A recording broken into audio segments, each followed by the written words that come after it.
네, 안녕하세요. 캄보디아 지난 시간에도 저희가 시엠립을 갔었는데 오늘은 좀 특이한 데로 가볼까 합니다. 그 몬둘길이라고 하는 지역이고요.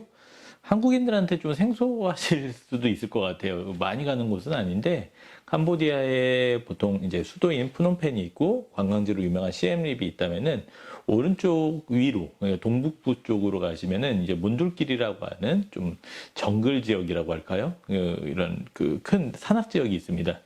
몬돌길이 이제 라따나길이 이렇게 이제 이름이 불리우는 주가 되겠고요.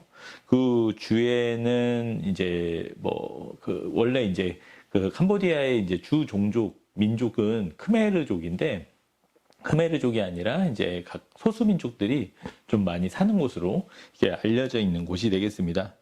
그래서 이제 그 길이라고 하는 그 용어는 이제 캄보디아어로는 산이라는 뜻이고요. 이제 몬둘 길이, 라따나 길이 이제 주가 그렇게 되어 있는데 몬둘 길이는 이제 만다라, 그러니까 약간 불교와 관련된 이제 부분이 되겠고 라따나는 이제 그 보석과 관련된 이제 이런 그 이름이 그려져 있는 그런 산악 지역이라고 보시면 될 것 같습니다. 녹음이 캄보디아에 이제 저녁에 이렇게 돌아다녔을 때 녹음이 많지는 않은데 이 지역들이 꽤 녹음이 많이 우거져 있어서 그 캄보디아에서 국민들이 많이 이렇게 휴양이나 좀 이렇게 여름철에 이렇게 좀 즐기기 위해서 가는 그런 곳이라고 합니다. 외국인들이 뭐 그렇다고 완전히 없는 건 아니고요. 보통 이제 베트남이나 라오스 같은 데서 이렇게 국경에서 버스를 타고 이렇게 배낭 여행객들이 갈 때 아무래도 이제 몬줄길이 이 캄보디아 자체가 그렇게 교통수단이 뭐 잘 발달해 있지 않다 보니까 한 번쯤 이제 들러서 이제 쉬고 또 자고 가는 그런 곳이 되겠습니다. 이제 캄보디아의 대부다수를 차지하는 곳은 이제 크메르 민족인데, 이 크메르 민족이 아닌 이제 몬줄끼리 같은 경우는 좀 주 소수 민족 중에 제일 많은 족이 이제 푸농족이라는 종족이 있고요. 또 이 외에도 이제 제가 책에도 썼지만 라따나끼리 같은 경우는 이제 브라오라든지 뭐 땀푼, 까쪼 같은 다른 종족들도 많이 사는 그런 곳들입니다. 그래서 소수 민족들은 이제 자신들만의 어떤 문명, 어떤 장신구, 뭐 옷, 그다음에 음식, 또 그 주택들 이런 것들 이제 짓고 이렇게 살아가는 그런 모습들로 되어 있지만 지금은 이제 많이 그런 모습들이 없어져서 거의 크메르인과 같은 그런 모습들로 이제 볼 수가 있었습니다. 푸농족들이 살고 있는 제가 마을에 그때 갔을 때 굉장히 좀 목가적인 분위기, 이제 아이들도 굉장히 해맑게 이렇게 웃는 것들을 볼 수가 있고, 특히 뭐라 그럴까요? 굉장히 좀 하여튼 그 마을에 갔는데 그냥 뭐 돼지, 개, 뭐 닭 뭐 풀어놓고 그냥 다 같이 이렇게 살아가는 그런 모습들도 참 인상 깊었고요. 뭐 코끼리 트레킹하는 그런 민족들 같은 그 마을 같은 경우는 실제로 정글에서 이렇게 코끼리를 데리고 그렇게 트레킹을 하는 그런 모습들도 있었고, 뭐 하여튼 푸농의 이런 전통 가옥은 좀 독특한, 우리나라로 따지면 약간 초가집가 같은 그런 모습들인데 그런 모습들이 되게 신기하게 다가갔었던 바로 그런 곳이 되겠습니다. 제 책에도 이렇게 보여드렸지만 특히 라따나길이라고 하는 데는 이런 양라움 호수라고 하는 곳이 굉장히 이쁘게 발달해 있고, 되게 뭐 이 몬줄끼리 같은 경우는 이제 그 몬줄끼리 이제 주 도시가 우리가 이제 거의 수도라고 하나요? 주도라고 하죠. 주도 같은 경우가 이제 샘 모노름이 있는데 이 샘 모노름에 있는 숲의 바다 이런 곳들이 굉장히 좀 유명한 그런 관광지로 자리 잡고 있었습니다. 저는 이제 사실 이 다른 어떤 그 오늘 저희가 그동안 소개됐던 여행지들은 이제 여행자로서 많이 가긴 했는데, 이제 이 몬돌끼리를 갔던 이유는 제가 원주민 관광 프로젝트를 그 좀 이렇게 어떤 그 국제 협력 과정에서 좀 진행을 했었던 부분이 있어서 그렇게 해서 좀 진행을 해서 갔던 그런 곳이 되겠습니다. 그래서 이제 그 몬돌끼리 푸농족들이 많이 살고 있는 마을 중에 이제 뭐 닥담이라든지 붓당, 부슬라 마을 뭐 이런 곳들이 있는데, 이제 그런 데 갔을 때 특히 부슬라 마을이라는 데 갔을 때 할아버지가 이렇게 나와서 본인들이 이렇게 좀 피리 같은 거, 전통 피리도 이렇게 불러주고 또 자기들의 어떤 그런 뭐라 그럴까요? 좀 이렇게 노래를 들려줬어요. 근데 그 노래가 이제 이 부슬라라고 하는 지역이 폭포가 되게 아름다운 지역인데, 이런 폭포를 원래 이 마을에서 주민들이 이렇게 관리를 하고 있었지만 그런 것들이 이제 국가에서 이렇게 빼앗겨서 좀 그런 자기들의 쉼터들이 이제 없어지는 그런 모습들이 안타깝다 라고 하는 부분들을 이렇게 노래로 들려줬던 그런 모습이 생각이 납니다. 한번 그 부분 제가 잠깐 뭐 영상으로 찍은 게 있으니까 한번 그거 한번 같이 보고 또 진행하도록 하겠습니다.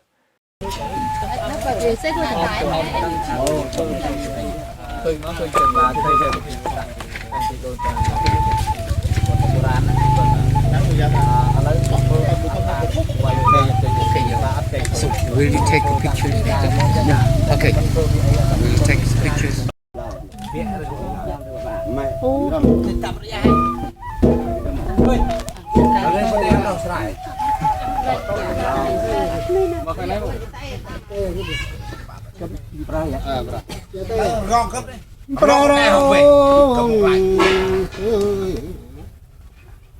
Phu bông ba nông chèn chặt ơi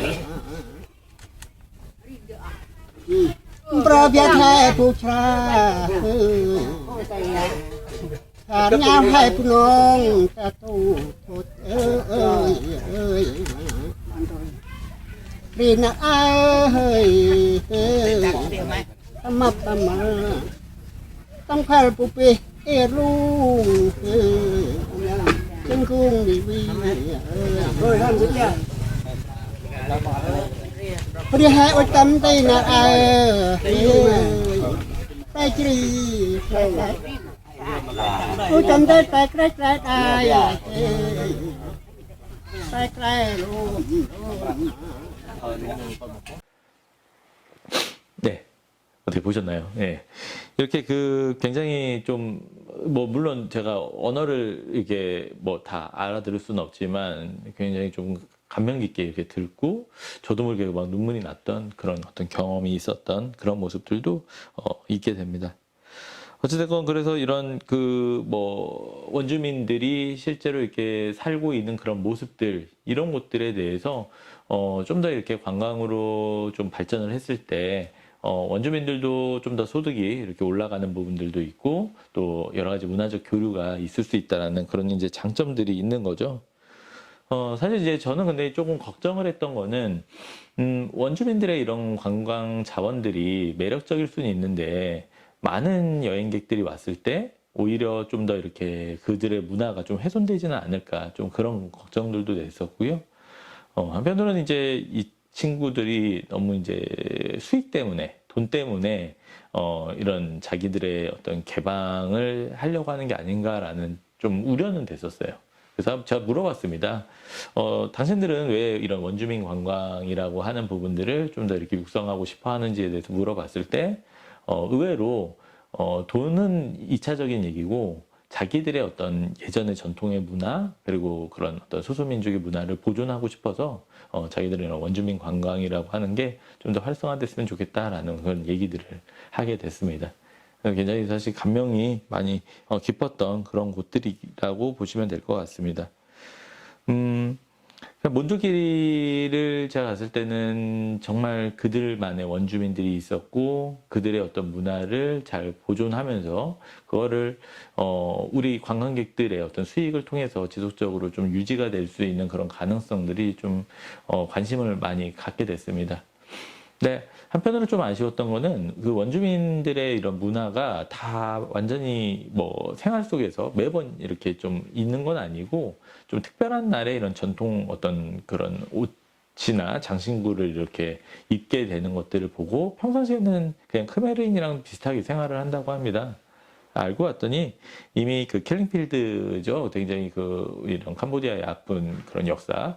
그때 이런 자기 크메르와 다른 종족들이 많이 죽음을 당했답니다. 그러면서 이제 좀 그런 다르다라고 하는 것들을 좀 획일화시키고 그들이 튀지 않게 하기 위해서 그렇게 좀 살아오면서 많은 문화들이 좀 없어졌다고 해요.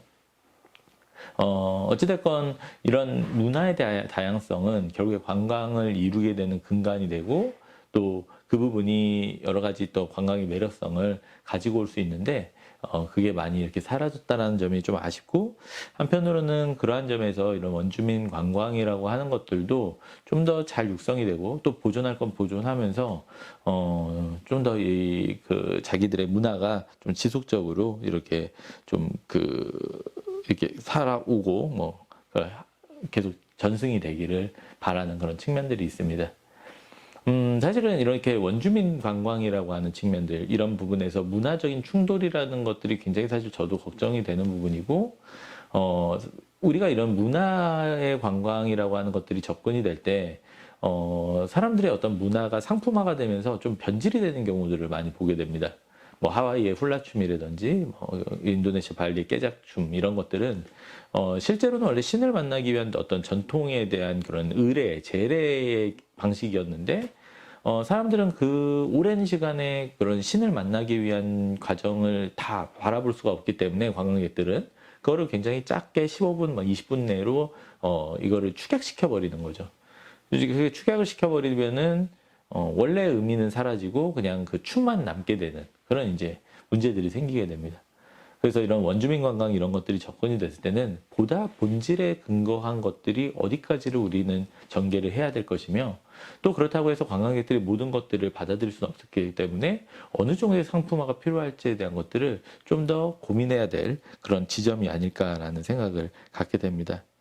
그래서 한편으로는 이런 몬둘끼리의 관광을 제가 같이 원주민들과 만들면서 조금은 그들의 어떤 생활의 문화와 그다음에 경제적인 소득을 같이 모든 게 창출이 될 수 있는 그런 가능성들에 대해서 좀 살펴봤고, 지금은 뭐 그 이후에 아직까지는 뭐 이렇게 관광객들을 맞이하기 위한 그런 수용태세라든지 이런 것들이 좀 부족하긴 하지만, 조금씩 본인들의 어떤 그런 문화 관광 상품들이 잘 만들어지기를 바라는 그런 마음이었습니다.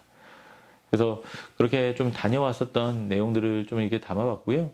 제가 이 몬둘끼리 같은 경우는 정말 가기는 어려워요. 뭐 시엠립에서도 그렇고, 푸놈펜에서도 차로 한 7, 8시간 가야 되는, 또 차도 거기 도로가 그렇게 뭐 아주 잘 포장이 되는 게 아니어서 굉장히 좀 힘들게 갔었는데, 이들의 그 순수함이라든지 그런 원주민들의 어떤 모습들이 지금도 사실 좀 기억에 많이 남습니다. 그리고 캄보디아는 지난 저희가 시엠립 워겐톡 투어 시간에도 말씀드렸지만 굉장히 좀 아직까지는 좀 살기가 쉽지 않은 좀 개발도상국이기 때문에 조금은 그런 소득들이 지역에 많이 이렇게 나눠졌으면 하는 생각이 들고, 그런 지역과 함께하는 이런 관광들이 조금은 더 활성화됐으면 좋겠다라는 생각을 가져봤습니다.